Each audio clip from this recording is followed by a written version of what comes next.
In the ancient village of Chisom, silence was the only shield left for a broken orphan.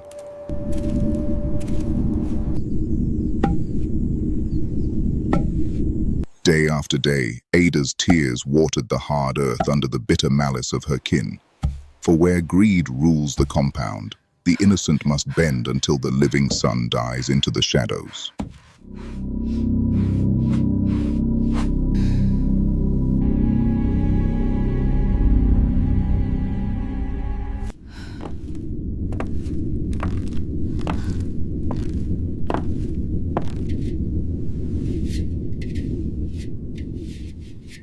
But pride is a blind master. Envy burns only to destroy the pure. Did you hear what happened by the river today? No, tell me.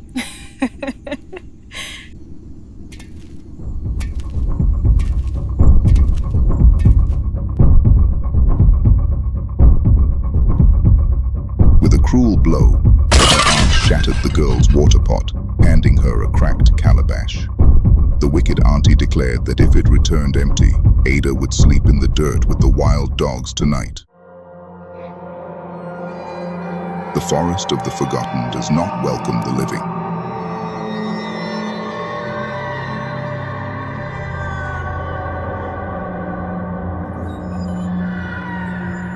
Through a suffocating blanket of white mist, her bare feet walked into the jaws of the night. Yet the cruelty of her own blood had already proven far more terrifying than the silent spirits of the deep.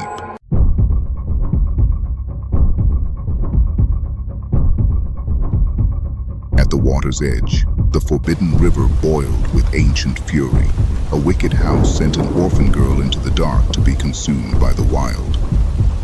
But they did not know the waters were waiting to crown her.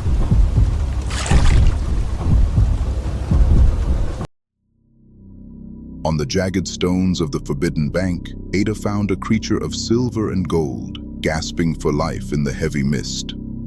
Though terror gripped her bones, the orphan's heart broke for the dying thing. She crumbled her only morsel of hardened yam as a final, peaceful offering, gently nudging the sacred child of the water back into the deep. Then, the river answered her mercy. The stardust erupted into a towering entity of translucent emerald waves, its eyes burning with ancient majesty. The spirit touched her broken clay, fusing it into a flawless, glowing golden vessel. The entity declared that the water within would heal nations, dropping a secret black stone into her tattered cloth before vanishing into the night. Ada slipped back through the compound gates, hiding the brilliant gold radiance beneath an old burlap cloth. But peace is a fleeting guest in the house of envy. With explosive rage, her aunt kicked the door open, her malicious smile illuminated by a sea of blazing torches as the king's guards flooded the compound, trapping the orphan in the dark. Within the cramped walls of the mud hut, the trap clapped shut upon the innocent. Heavy, armored hands pinned the helpless orphan against the rough earth as flickering firebrands pierced the dark. With practiced malice, her aunt wore a fake mask of devastation, pointing her jeweled fingers to the dirt, commanding the palace guards to strip away the girl's final sanctuary.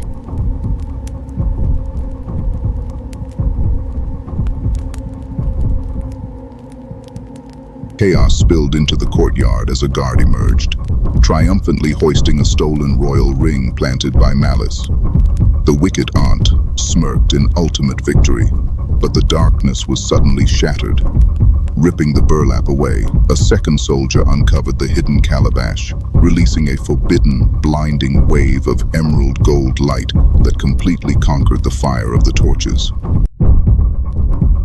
Dragged like a thief into the swallowing night, Ada's world faded into absolute terror.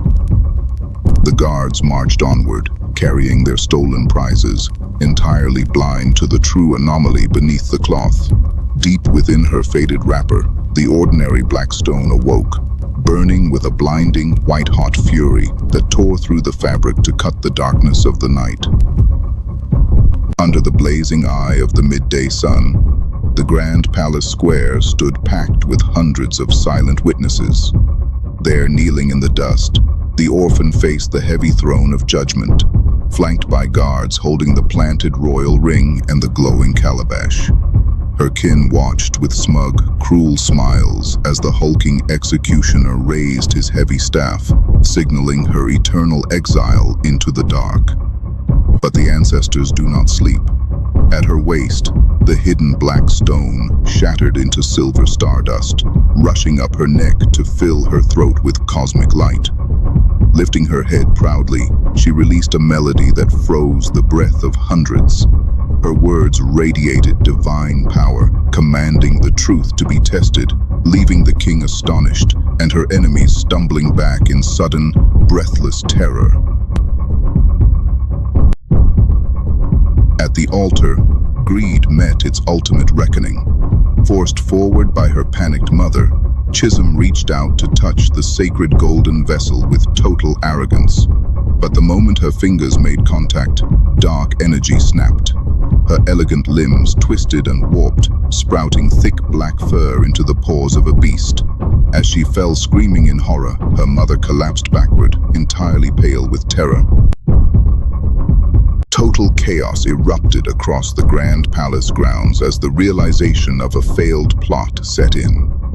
In the dirt, the daughter wept hysterically, staring at her cursed, fur-covered limbs, while the mother's eyes darted frantically in the blazing heat. Turning on her heel, the wicked aunt ran blindly to lose herself in the crowd. But justice moves faster than the guilty. Two towering guards stepped directly into her path, dropping their heavy iron spears with a forceful clanging strike across her chest. Stumbling backward into the open clearing, she looked up in terror as the king rose from his throne, pointing a hand down in thunderous authority. But the final judgment belonged to the water. The golden calabash began to vibrate, radiating an intense glow that cut through the midday sun. Stepping forward in absolute peace, Ada lowered her hands onto the heavy handles, lifting the unliftable weight high above her head with divine grace. In that split second, a vertical beam of white gold light shot violently into the blue sky. The sacred water became a divine projector, throwing images into the air for all to see. The village watched the moving light reveal the aunt sneaking into the palace, stealing the royal ring, and planting it under the orphan's sleeping mat. Washed in gold radiance, the crowd fell to their knees in absolute awe, leaving Ada completely vindicated beneath the sun. As the midday heat cooled into a rich golden hour sunset, judgment was executed. Deeply humbled, the king stepped down to strip the wicked aunt and her daughters of their stolen luxury. Premium textiles and heavy coral beads scattered worthless in the dust.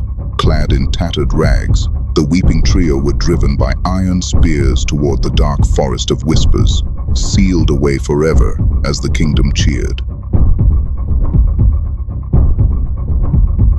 From the shadow of exile rose a new dawn. Under the glorious amber sky, the king approached the orphan, placing a polished golden crown upon her immaculate micro-braids and passing her the sacred staff of authority. No longer the tattered victim, Ada stood tall and majestic in the center of the square, fully vindicated, holding her power as the entire kingdom erupted into a massive, breathless celebration. Now resting in supreme peace, the orphan rules from an intricately carved throne of wisdom. Flanked by solemn elders and the quiet magic of the Golden Calabash, Queen Ada watches over a prosperous, peaceful new home.